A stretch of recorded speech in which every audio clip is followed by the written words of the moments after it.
Welcome to mini foods Jaisingh. எல்லோருக்கும் வணக்கம். இன்றைக்கி விநாயகருக்கு பிடித்த மோதகம் எப்படி செய்யறதுன்னு பார்க்கலாம். ஒரு பாத்திரம் எடுத்துக்கலாங்க. அதில் 1 கப் அளவுக்கு பச்சரிசி எடுத்துக்கிடுவோம். 1/4 கப் அளவுக்கு பாசிப்பருப்பு எடுத்துக்கலாம். இப்போ இது எல்லாத்தையுமே சேர்த்துட்டு நல்லா தண்ணி வச்சு நல்லா கழுவி எடுத்துடலாம். ஒரு 2-3 டைம் நல்லா வாஷ் பண்ணிவிட்டு அந்த தண்ணி எல்லாத்தையுமே வடிகட்டி எடுத்துடலாங்க. லைட்டாக அந்த தண்ணியிலே ஒரு 5 நிமிஷம் அந்த அரிசி ஊறுற மாதிரி பார்த்துக்கோங்க. பாருங்கள், அந்த ஊறின அரிசி இது போல் தண்ணிகள் இல்லாத போல் வடிகட்டி நல்லா உலர்த்தி எடுத்துக்கோங்க. கொஞ்சம் கூட அந்த ஈரப்பதம் கொஞ்சம் கூட இருக்கக்கூடாது. ஒரு அரை மணி நேரம் ஃபேனில் வச்சாலே நல்லா உணர்ந்துடும். இதை மிக்ஸி ஜாருக்கு மாற்றிட்டு ரவா பதத்துக்கு அரைச்சி எடுத்துக்கிடலாம். இப்போ நம்ம அரைச்சி எடுத்த அந்த அரிசியை பாத்திரத்தில் கொட்டி நல்லா வறுத்துக்கலாங்க. ஒரு வாசனை வரும், அது வரைக்கும் வறுத்துக்கிடுவோம். ரவா பதத்துக்கு குறப்பாக அரைச்சி எடுத்துக்கிறணும். இப்போ நல்லா வறுத்தாச்சு. இதை ஒரு குக்கருக்கு மாற்றிடலாங்க. குக்கருக்கு மாற்றிட்டு இதில் 3 கப் அளவுக்கு தண்ணி சேர்த்துக்கிற போகிறேன். நம்ம 1 கப் அளவு அரிசி எடுத்தோம், அதுக்கு 3 கப் அளவு தண்ணி சேர்த்துக்கிடுவோம். தண்ணி சேர்த்துட்டு இதை ஒரு 3-4 விசில் வர வச்சுக்கிறலாம். பாருங்கள், 3 விசில் வச்சு எடுத்துருக்கிறேன். நல்லா வெந்துருச்சு. இப்போ இதை ஓரமாக வச்சிடலாம். வேறு ஒரு பாத்திரம் வச்சுட்டு அதில் 3/4 கப் அளவுக்கு சர்க்கரை சேர்த்துக்கிறலாம். 1/4 கப் அளவுக்கு தண்ணி சேர்த்துக்கிடுவோம்.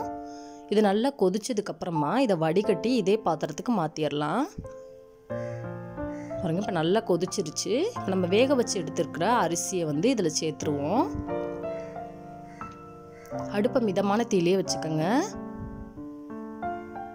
எல்லாத்தையுமே இதில் சேர்த்ததுக்கப்புறமா கட்டிகள் இல்லாத போல் இது போல் நல்லா அழுத்தம் கொடுத்து நல்லா கலந்து விட்டுக்கிடலாம்.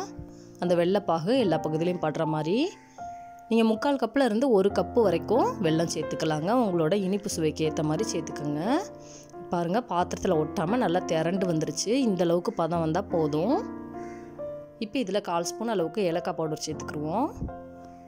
1/2 கப் அளவுக்கு தேங்காய் துருவல் சேர்த்துக்கிடலாம். சேர்த்துட்டு நம்ம அடுப்பை ஆஃப் பண்ணிடலாங்க. ஆஃப் பண்ணிவிட்டு இதை நல்லா கலந்து விட்டுக்குருவோம்.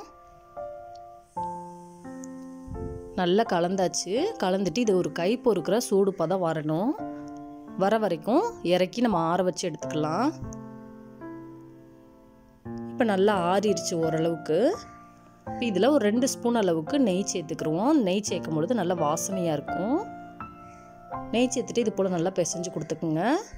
மோதகம் உங்களுக்கு விருப்பமான சைஸில் நீங்கள் செஞ்சுக்கலாங்க. விருப்பமான ஷேப்லேயும் செஞ்சுக்கலாம். நான் இன்றைக்கி உருண்டையாக பிடிச்சிக்கிறேன். மோதக உருண்டைகளாக ரெடி பண்ண போகிறேங்க.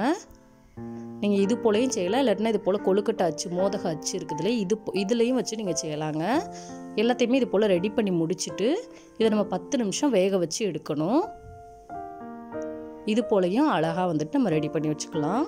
இதை ஒரு இட்லி பாத்திரத்தில் வச்சு 10 நிமிஷத்துக்கு நம்ம வேக வச்சு எடுத்தால் சுவையான மோதகம் ரெடி ஆகிடுங்க.